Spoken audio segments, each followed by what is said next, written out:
So I get a call from Obie O'Brien today, and he was looking to see if I had any Sigma Sound T-shirts here, and I have some, but they were like large or extra large. And he said, "Oh, I wanted to wear one for an interview, just kind of to say thank you to Joe Tarsia." And I directed him to the T Public website. I said, "You can buy whatever you want there, any color, any size, and you get shirts and T-shirts and whatever you want."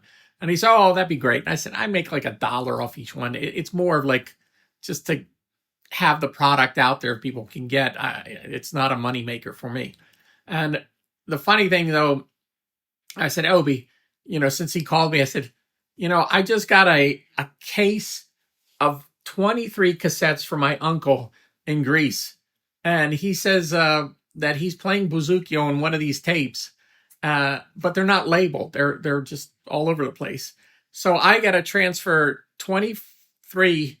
They're like 90-minute tapes over to the computer so I can go through them quicker than just playing and find them. And it's all in real time. And he started giggling. He said, "Well, that's nothing, George." He says, "I had I think he told me Desmond Childs get in touch with him.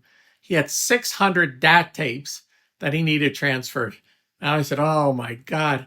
And he said, "Yeah, I had to get them transferred for him, but I just found somebody as an intern. I hired him and I gave him the tapes. I said, 'All right, transfer all these tapes and let him do it.'" I said, you start thinking about how the younger generation is so used to just pulling a file from one to another. And it doesn't matter, how long it is, but these cassette tapes and DAT tapes, you have to transfer them in real time, and it takes forever to get it done. So I thought that was a kind of a funny little story.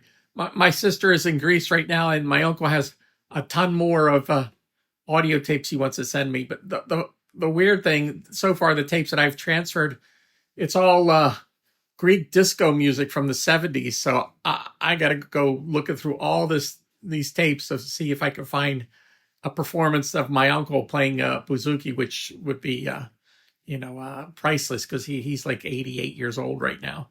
So, but that's my story for the day.